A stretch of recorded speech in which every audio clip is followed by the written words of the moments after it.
Hello everyone, welcome to Raw Medical Education.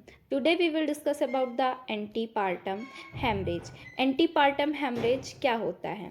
Bleeding from the genital tract after the 28 weeks of pregnancy after viability of foetus.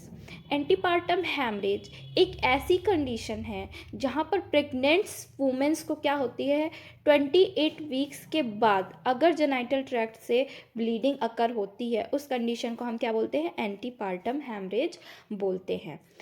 Antepartum haemorrhage किस कारण से होता है? Placenta के कारण से होता है। इसके अंदर में दो कंडीशंस होती हैं। फर्स्ट है प्लेसेंटा प्रीविया, नेक्स्ट है एब्रप्टियो प्लेसेंटा। फर्स्टली हम देखेंगे प्लेसेंटा प्रीविया की कंडीशंस को। So what is the placenta previa? Placenta previa क्या होता है? Placenta previa is a condition where in the placenta of a pregnant woman is implanted in the uterus accounts for the most incidents of bleeding in the third trimester of pregnancy। Placenta previa एक ऐसी condition होती है जिसमें जो pregnant women होती है उसका जो प्लेसेंटा होता है वो यूट्रस में एबनॉर्मल तरीके से इम्प्लांट हो जाता है।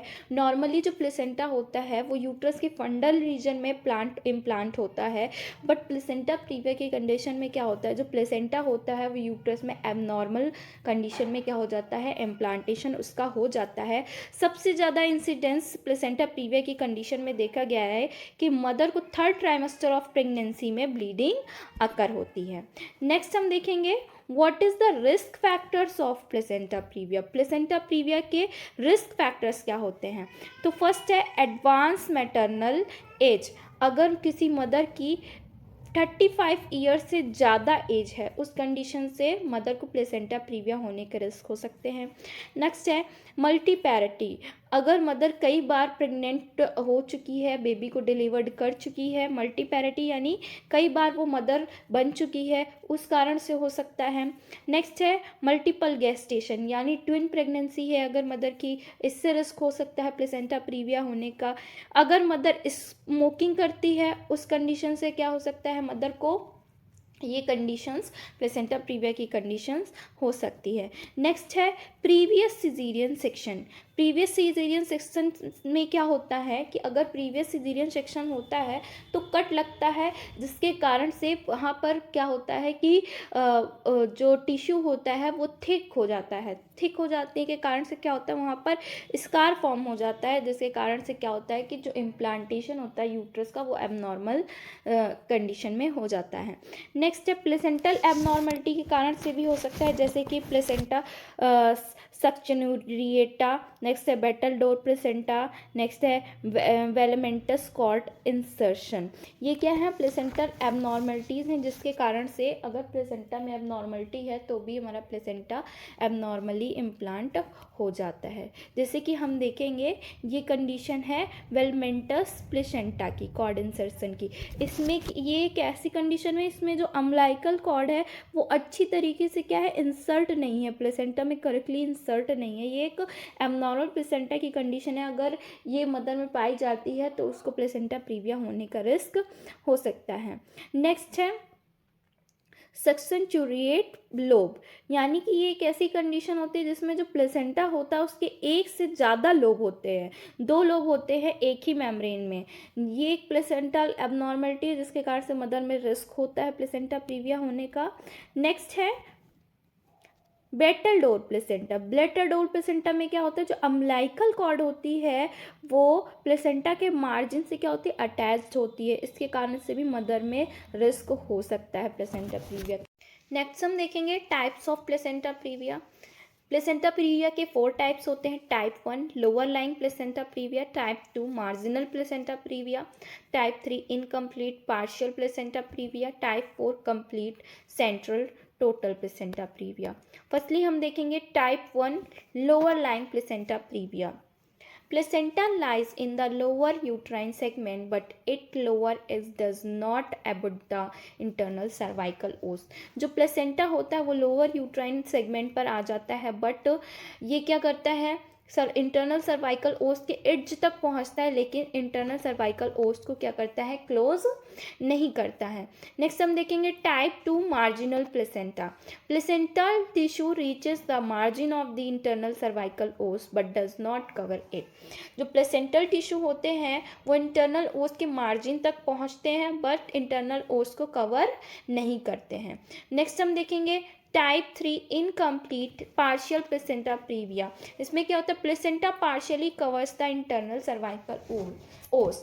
इसमें क्या होता है, जो प्लेसेंटा होता है वो पार्शियल यानी आधा इंटरनल सर्वाइकल ओस को इनकम्प्लीट तरीके से क्या करता है, कवर कर लेता है। नेक्स्ट है टाइप 4 कंप्लीट सेंट्रल और total placenta completely cover the internal cervical ओस। इस कंडीशन में जो प्लेसेंटा होता है वो सर्वाइकल ओस को कंप्लीटली तरीके से कवर कर लेता है। नेक्स्ट हम देखेंगे सिम्टम्स क्या होते हैं प्लेसेंटा प्रीविया में। तो सिम्टम्स है वजाइनल ब्लीडिंग। वजाइनल ब्लीडिंग कैसी होती है, ब्राइट रेड कलर की होती है, पेनलेस होती है, कॉजलेस होती है और रिकरेंट होती है। पेनलेस, जब ब्लीडिंग होगी तो मदर को कोई भी पेन नहीं होगा। कॉजलेस यानी बिना किसी कारण के ब्लीडिंग अक्कर हो जाएगी। नेक्स्ट रिकरेंट, मदर में बार बार ब्लीडिंग देखने को मिल सकती है।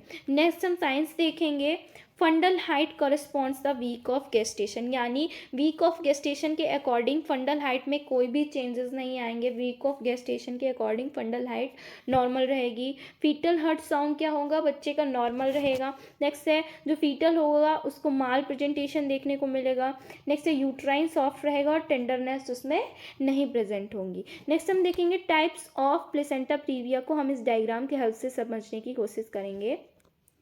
तो फर्स्ट था हमारा टाइप 1। टाइप 1 में क्या था, लोअर लाइन प्लेसेंटा प्रीविया। इसमें क्या होता है, जो प्लेसेंटा होता है वो लोअर लाइन सेगमेंट में आता है, सर्विक्स की इस एड्ज तक पहुंचता है बट इंटरनल सर्वाइकल ओस को कवर नहीं करता है। नेक्स्ट है टाइप 2। इसमें क्या था, मार्जिनल प्लेसेंटा। इसमें क्या होता है, जो प्लेसेंटल टिश्यू हैं वो सर्वाइकल ओस की मार्जिन तक पहुंचते हैं बट सर्वाइकल ओस को कंप्लीटली कवर नहीं करते हैं। नेक्स्ट था टाइप 3। टाइप 3 में क्या था कि पार्शियल और इनकम्प्लीट, यानी जो प्लेसेंटा होता है वो सर्वाइकल ओस को आधा क्या करता है उसको कवर कर लेता है। नेक्स्ट है प्लेसेंटा प्रीविया टाइप 4। इसमें क्या होता है, कंप्लीटली क्या कर लेता है, जो प्लेसेंटा होता है वो इंटरनल ओस को कंप्लीटली तरीके से क्लोज कर देता है। नेक्स्ट हम देखेंगे डायग्नोसिस हम क्या क्या करा सकते हैं प्लेसेंटा प्रीविया की कंडीशन में। तो सोनोग्राफी करा सकते हैं हम मदर में।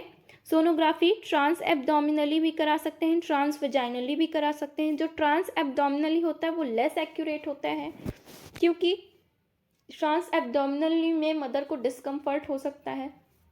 हम क्या करना पड़ता है कि अगर ट्रांस एब्डोमिनली लेंगे तो मदर को बहुत ज़्यादा वाटर इनटेक करना पड़ता है, जिसके कारण से मदर को डिस्कम्फर्ट हो सकता है और फाइंड आउट नहीं होता है कभी कभी ईजिली ट्रांस एब्डोमिनली। इसलिए ये क्या होता है, लेस एक्यूरेट होता है। ट्रांस वेजाइनली क्या होता है, एक्यूरेट होता है। इसमें क्या होता है, डायरेक्टली प्रोब वेजाइनल के अंदर इंसर्ट करके क्या करते हैं, एग्जामिनेशन किया जाता है, ये एक्यूरेट होता है। नेक्स्ट है जो एमआरआई की कंडीशन, एमआरआई अगर हम इस कंडीशन में कराते हैं तो वो मोर एक्यूरेट होता है। इसमें हम ये भी एक्यूरेट तरीके से पता चल जाता है कि प्लेसेंटा मॉर्बिड एधरेंट प्लेसेंटा तो नहीं है या फिर प्लेसेंटा एक्रेटा की कंडीशन तो नहीं। मॉर्बिड एधरेंट प्लेसेंटा प्रीविया मतलब ये एक ऐसी कंडीशन होती है जिसमें जो प्लेसेंटा होता है वो डिटैच नहीं हो पाता यूट्राइन वॉल से, क्योंकि जो प्लेसेंटा का जो इम्प्लांटेशन होता है वो एबनॉर्मल तरीके से होता है। नेक्स्ट प्लेसेंटा एक्रेटा ऐसी कंडीशन होती है जो इम्प्लांटेशन होता है वो बहुत डीपली हो जाता है, मायोमेट्रियम लेयर में होता है, जिसके कारण से जो प्लेसेंटा होता है वो डिटैच नहीं हो पाता है। और प्लेसेंटा प्रीविया की कंडीशन मदर में पर वजाइनल एग्जामिनेशन अवॉइड होता है, यानी पर वजाइनल एग्जामिनेशन हम प्लेसेंटा प्रीविया की कंडीशन में मदर में नहीं अप्लाई कर सकते।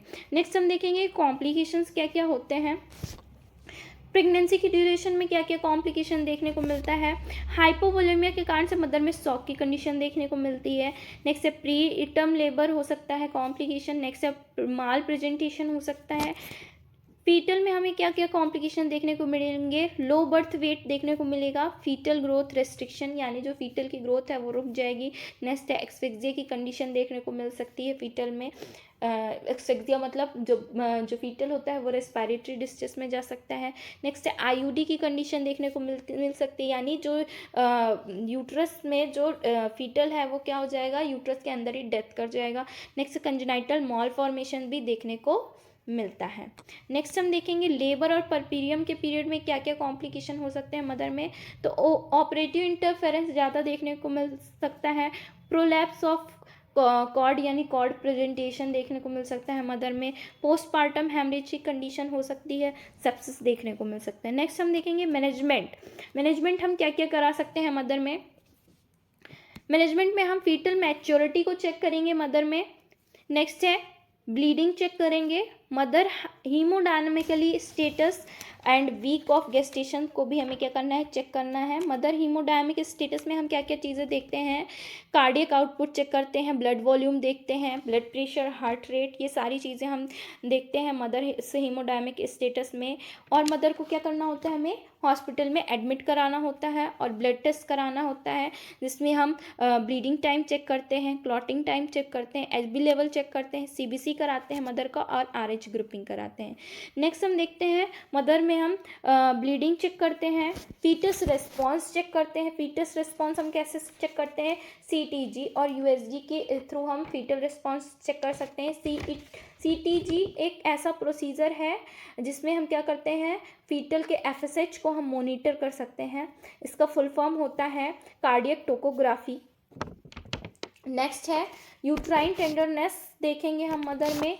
Check the vital sign, respiratory rate, blood pressure, pulse check करेंगे मदर में। नेक्स्ट मैनेजमेंट हम देखेंगे कंजर्वेटिव एक्सपेक्टेंट मैनेजमेंट, जिसको हम मैकैफे जॉनसन प्रोटोकॉल भी के नाम से जानते हैं। इसमें हम 4 प्रोटोकॉल के थ्रू क्या करते हैं, मैनेजमेंट करते हैं, जिसमें मदर का जो हीमोडायनामिकली स्टेटस है वो स्टेबल होना चाहिए। Gestation week of gestation 37 week से ज़्यादा होना चाहिए। फीटल वेलबींग होना चाहिए, जिसको हम सीटीजी और यूएसजी की हेल्प से चेक कर सकते हैं। एक्टिवली ब्लीडिंग क्या होनी चाहिए, अपसेंट होनी चाहिए। अगर ब्लीडिंग 37 वीक्स के बाद भी होती है तो इस कंडीशन में हम मदर में क्या करा सकते हैं, सिजेरियन सेक्शन हमें कराना पड़ता है। नेक्स्ट हम मैनेजमेंट देखेंगे active and definite management. Active and definite management में हम आफ्टर 37 वीक्स क्या करेंगे, ब्लीडिंग को एसेस करेंगे। नेक्स्ट है baby non reassuring on CTG. CTG की कंडीशन सीटीजी करा करके हम क्या देखेंगे, बेबी की नॉन एश्योरिंग कंडीशन देखेंगे, बेबी नॉन एश्योरिंग तो नहीं है। नेक्स्ट है जो फीटल है वो डेथ तो नहीं है, कंजेनाइटल डिफॉर्म फीटस तो नहीं है। अगर फीटल डेथ कर जाता है, कंजेनाइटल डिफॉर्म्ड फीटस होता है, इस कंडीशन में हम मदर में सिजेरियन सेक्शन कराते हैं। नेक्स्ट है ब्लीडिंग कंटिन्यूइंग टाइम, हम देखेंगे कि ब्लीडिंग कंटिन्यू तो नहीं हो रही है। नेक्स्ट हम मदर में हिस्टेक्टोमी कराते हैं। So it is all about placenta previa. Thank you.